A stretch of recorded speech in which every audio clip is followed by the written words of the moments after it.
So ito, magandang araw sa inyo lahat mga paps, and welcome back agad sa ating channel, no. So meron tayong gagawin pala ngayon, meron lang akong kunting si-share sa inyo. Bali lang para sa mga technicians, mga any related about electronics, no.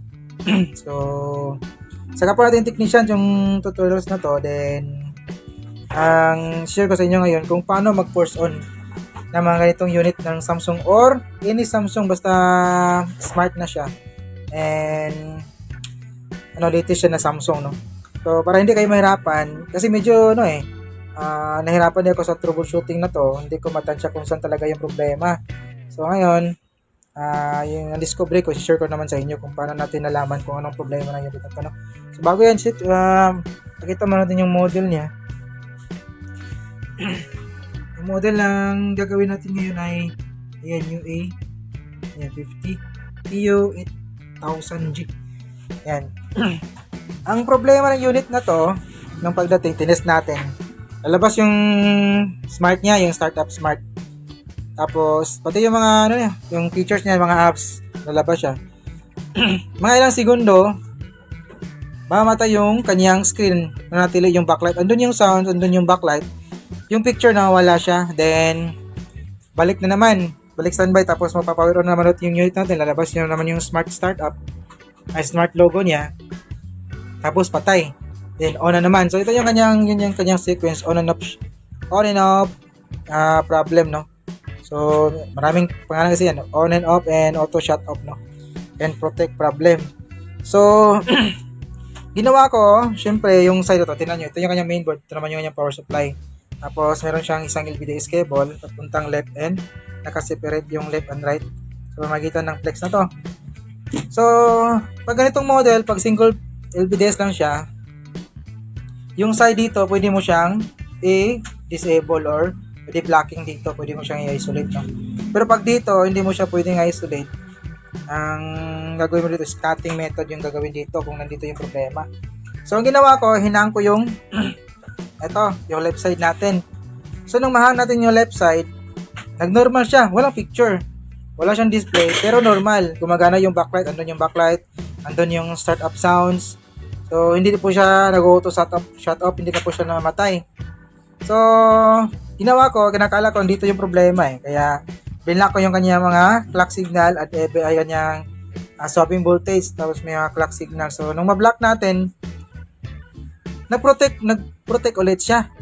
So, tama naman yung blocking natin dito. Yung mga lines na naman meron man siyang label, hindi tayo mahirapan. Kasi meron mo siyang label dito. Hanapin mo lang yung, yung resistance dito or yung linya niya dito sa may flex at doon mo siya i-block. So, hindi na tayo mahirapan. So, na may block naman natin yung tamang linya, bakit napoprotect pa rin siya? So, ganito pala yung unit na to. Ganito pala yung mga latest na Samsung. Minsan naman, ay may iba na model kahit wala yung kabila, makapag-display siya ng kalahati. Ito, pag nawala yung kabila niya, hindi po mag-generate or hindi po mag-oscillate yung ating level shifter. Bali, hindi po siya mag-on or hindi po siya mag-oscillate. Mag-standby mode lang siya. So, kaya nga pala, nag-steady yung kanyang ilaw ng backlight niya, hindi siya nagpo-protect nung mahang natin yung right. Kasi hindi po nag-degenerate or hindi nag-oscillate yung ating DC-DC or level shifter. Wala siyang ma-detect na problema or error. So, inakala natin dito yung problema. Pero block natin, ganun pa rin siya. So, ginawa ko, kasi nga, na-block na naman natin yung tamang linya dito kung pero bakit siya napoprotect pa rin. So, naghinala na ako baka dito yung problema. Pero, gusto kong masiguro talaga bago tayo mag-cutting, kasi dito hindi mo siya pwedeng i-block eh. Hindi mo siya pwedeng i-tape. So kailangan dito cutting talaga. So napakaliit naman ng linya. Napakaliit ng linya diyan. So tingnan niyo yung linya, oh. Maliit po siya, medyo masilan siya. Kung magkamali tayo. So gusto kong masiguro na dito talaga nasa yung problema para hindi masayang yung oras natin and hindi tayo makakaroon pa ng ibang problema. So ngayon, tingnan nyo to. Sabihin ko na yung pwede natin gawin paano mag-force on ang unit na to. Ito So, Ito yung kanyang wala kasing siyang label eh. Sa mga ibang unit meron siyang label na TP1 and TP2. So ito yung pag short natin tong dalawang linya na to. Ito yung paraan para mag force on yung ating level shifter na mag-usilit siya kahit walang LVDS, kahit wala yung kabilang side niya or wala yung buong hindi nakakabit yung panel. Pag sino-short natin yung linya na to, mapo-force on po natin yung buong circuit ng ating mainboard. So ganito siya. Wait. So kasi na-troubleshoot na natin to, hindi na po siya mapoprotect kasi nahalaman natin na dito yung problema. So ganito na lang yung gagawin natin. Ayan. So bali na-troubleshoot na po natin to, no? Ayan, na-troubleshoot na natin to. Then sasaksak ko lang para makita nyo yung linya na to. Check natin yung linya na to kung ilang voltahe ito. So itong TP1 meron siyang 3.2. So nag-oscillate pa yung unit natin, no? Bukas yung backlight niya. So ito naman 3.2 rin. So itong TP1 at saka TP2 meron siyang 3.2 volts. So ngayon tatanggalin natin yung LVDS cable na to. Tatanggalin natin yung LVDS cable na to kasi parang nawalan na rin siya ng feedback eh. So tingnan nyo, ito pala meron pala nakalimutan yung 15 volts dito. Yan, supply ng ating panel, yung 15 volts, oh. Diba? Present yan. Present yan. And then yung kanyang 15 volts. So, 3.3, dalawang 3.3 dito, tapos isang 15 volts supply sa panel natin. Ayan. So, unplug ko muna. Tapos,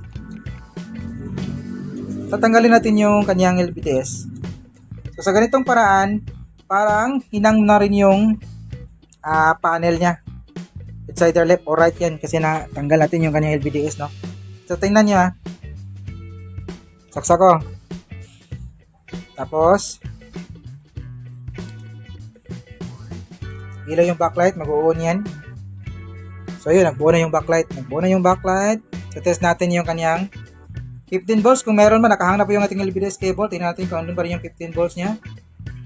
So, tingnan nyo, nawala, di ba? Nawala yung kanyang 15 volts, pero nag-operate yung unit natin, bumukas yung backlight niya. Ayan. Ayan. Lumabas na yung kanyang start-up sounds. So, wala siyang 15 volts. Nawala yung kanyang 15 volts. Matapos natin matanggal yung kanyang LVDS. Sabihin sabihin yan, yung ating level shifter, meron po siyang feedback na kailangan sa panel bago siya mag-proliferated, no? So, meron siyang feedback. So, kung nawala yung isang side ng ating panel, magpo-protect yan, hindi po lalabas yung supply. So, gagawin natin, ipo-force on natin to. Kasi sa ganitong setup, nalaman natin na andito na side yung problema eh. So, tingnan nyo dito. Yung kaninang ito, meron 3.3. Kanina, meron din ngayon, no? So, ito namang isa, tingnan nyo. Nawala yung kanyang 3.2 volts. So, nawala siya. So, ngayon, ipo-force on natin yan sa pamagitan ng pag-short ng dalawang linya na to. So, i-short ko lang yan saglit na. So, ito, continue tayo na. I-short na po natin yung linya. Ayan, yung TP1, TP2. So, saksak ulit. Ayan, saksak natin ulit, no? So, syempre, magkaroon na po ng 3.3 to 3.2 volts yan kasi sinort na natin yung linya ng TP1 to TP2. Ayun, no? Meron na silang 3.2 volts. So, tingnan nyo ditong kanyang 15 volts. Ito, wala yung kanyang LVDS cable. So, wala siyang feedback na madidetect. Pero, tingnan nyo. Andun pa rin yung supply ng panel, yung 15 volts. Ibig sabihin yan, nag-oscillate na po yung ating level shifter sa pamamagitan ng pag-force on, sa pamamagitan ng pag-short ng dalawang linya na to sa may TP1 and TP2. So makikita nyo naman to sa may ibang model, merong nakalagay kasi na yan, merong siyang level. Ito, wala siyang level. Pero medyo nakakabisado na rin natin, so alam na natin yung ito yung linya kung paano i-force on yung ating unit. So, tandaan nyo, yan o. Ando na yung 50 volts. So, ganun na force on. So, sa mga kapatid na may yan o, sana nakadagdag to sa inyong alaman. Kasi meron na itong alam marami na nakakalaman mga malupit kapo technician. So, kung ano yung problema. So, na-detect na dito yung problema niya. Kasi, yung nakakabit kahang yung right natin, tapos force on siya. So, ulit, nag-display ka pero napoprotect pa rin siya. So confirm na dito yung problema. So ano yung problema dito? Say dito kung medyo natagalan kasi ating tayo ng dito, pero ang problema pala is yung kanyang BGH line lang pala yung nakakaroon ng problema, yung dahilan kung bakit siya nagpo-protect. Ayan. So bali pinutol po natin yung kanyang LC1, LC2, ito yung cutting natin, wait. Pero naidugto na po natin ulit yan. So ito yung LC1, LC2 natin, na-cut natin, gano'n pa rin yung problema, protect pa rin siya. STB, BCST, kinat natin, gano'n pa rin siya. So kinat na natin yung clock niya, clock 1 to 8, kinat po natin. So protect pa rin siya. So nagtataka kung bakit protect pa rin siya, na alam naman natin nandito yung problema. So ito pala yung BGH line natin, dito malayo pala siya sa may dito. So buti na lang meron siyang label dito, sana yun, dito pala. So meron siyang label dito. So ginuha natin yung kanyang resistance kung saan siya nagko-connecta, yung BGH light natin. So ito pala yung kanyang linya. Ito yung kanyang linya, yung kinat natin, kita nyo ba? Putol na po yan. Yan yung BGH line natin, kinat po natin ng konti. Kinat natin yan, so namakat natin yan, hindi na po siya nagpo-protect. Pero nawalan siya ng display kasi kinat natin yung dito, yung kanyang LC1 dito sa clock signal. So medyo may problema na rin kasi yung kabila niya, hindi po siya makapag-display kung yun lang.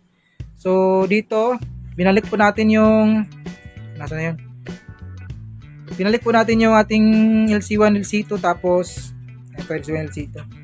LC1, LC2, binalik po natin yan. BCST, STB, and saka clock 1 to 8, binalik po natin yan. Yung pinuto lang natin is yung BGH line. So ito na po yung resulta, pero meron na pong problema yung panel niya Yan. Meron ng error yung kanyang panel. So ang na-resolve natin, dalawa kasi yung kanyang problema, auto shut off din horizontal lines. So ngayon, hindi na po siya, hindi pa pala nakabit natin yung wait lang. So itong nating force, pwede natin tanyan kasi nakuha natin yung problema, nakat na natin yung BGA line na dahilan kung bakit siya nag-auto shut off, namamatay siya bigla. Yan. So, labas yung ng smart.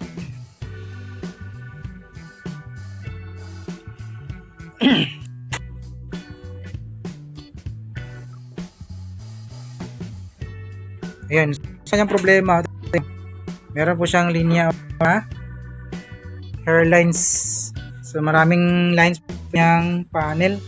So, nung pagdating nito, ang ganyan na yan, sabi na mayari kung kaya pa pang i-repair yung linya. So, sinabi ko na tingnan natin, hindi ko garanti siya kung repair pa natin. So, ngayon, try natin na mag-boost sa kanyang clock. Saka swapping niya, hindi talaga matanggal yung linya na yun, yung mga maliliit na linya. Ayan. So, yung na-resolve natin is yung kanyang auto shut off problem. Pero, yung mahalaga dito is alam natin kung paano natin siya tinroubleshoot, yung main problem niya na auto shut off. So ayan, ganito lang siguro yung video natin mga paps, and kahit pa paano sa inyo kayong ideas din naman ngayon, Make a beautiful always, and this is your service Brian Cosette Tech. See you in our next video. Bye bye.